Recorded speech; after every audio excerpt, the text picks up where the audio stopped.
नमस्कार सर्वांना. आज आपण बनवत आहे पावभाजी. तर पावभाजीसाठी काय काय घेतले तर ते मी तुम्हाला दाखवते. हे आहे शिमला मिरची, हे आहे वटाणा, फ्लावर आणि थोडंसं बीट घेतलंय कलरसाठी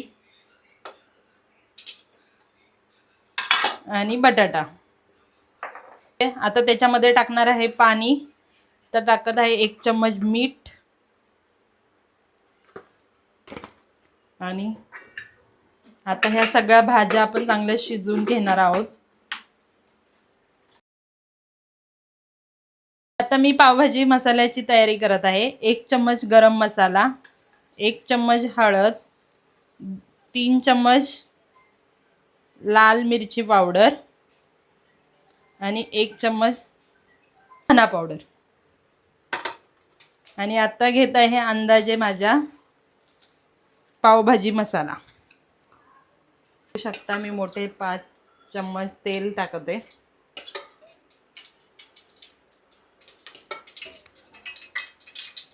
त्याच्यामध्ये कांदा आपण आता मस्त असं ब्राऊन होईपर्यंत फ्राय करून घेऊया. कांदा एकदम मस्त असा ब्राऊन झालेला आहे. आता त्याच्यामध्ये मी टाकत आहे टोमॅटो. खूप जण टोमॅटो प्युरी टाकतात, पण मला डायरेक्ट टोमॅटो टाकलेलं. टोमॅटो एकदम मस्त एकजीव झालेले आहेत. मी टोमॅटो असे का टाकलेत माहिती की कलर, पावभाजीला कलर आहे ना खूप छान येतो. टोमॅटोची जर प्युरी केली ना तर एवढा छान कलर येत नाही पावभाजीला, म्हणून मी टोमॅटो असे टाकलेत. आणि आता मी इथे वापरत आहे घरचं तूप. बटरच्या ऐवजी मी तूप टाकलेलं आहे. मोठे 3 चम्मच टाकत आहे. आलं लसूण पेस्ट 2 चम्मच. आता मी टाकत आहे पावभाजी मसाला, जो तुम्हाला मी मगाशी सांगितलंय मी कोणते कोणते मसाले घेतलेत. मीठ, मगाशी मी भाज्यांमध्ये 1 चमचा मीठ टाकलेलं आहे आणि आता मी 1 चम्मच टाकले आणि वरती थोडंसं वरती टाकलेलं आहे मीठ. आता आपला कुकर थंड झालेला आहे. आता ज्या आपण शिजवलेल्या भाज्या आहेत त्या चांगल्या स्मॅश करून घेऊया.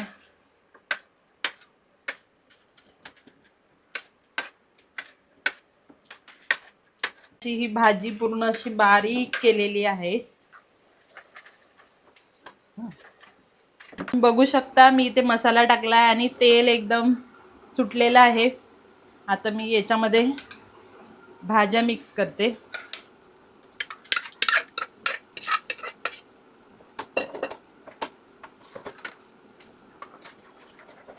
आता मी याच्यामध्ये थोडंसं, खूप घट्ट वाटते म्हणून मी थोडंसं त्याच्यामध्ये पाणी ॲड करते.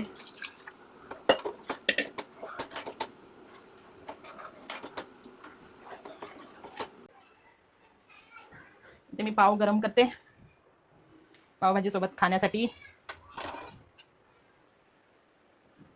आता तेल चांगलं गरम झालेलं आहे आणि मी फोडणी देण्यासाठी त्याच्यामध्ये चम्मच लाल तिखट टाकले आणि मस्त असं वरून पावभाजीला कलर आणि तरी देण्यासाठी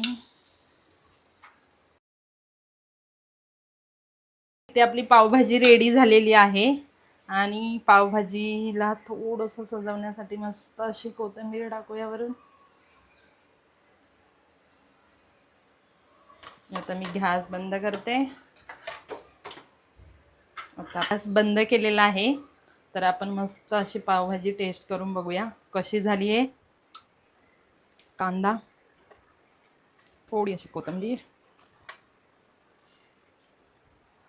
त्यामध्ये थोडं असा लिंबू.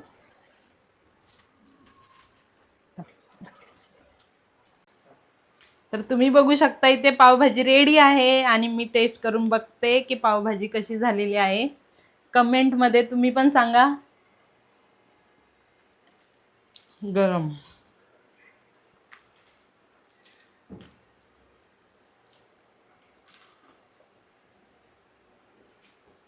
जर तुम्हाला माझ्या पावभाजीची रेसिपी आवडली असेल तर नक्कीच कमेंट करा, लाईक करा आणि शेअर करा.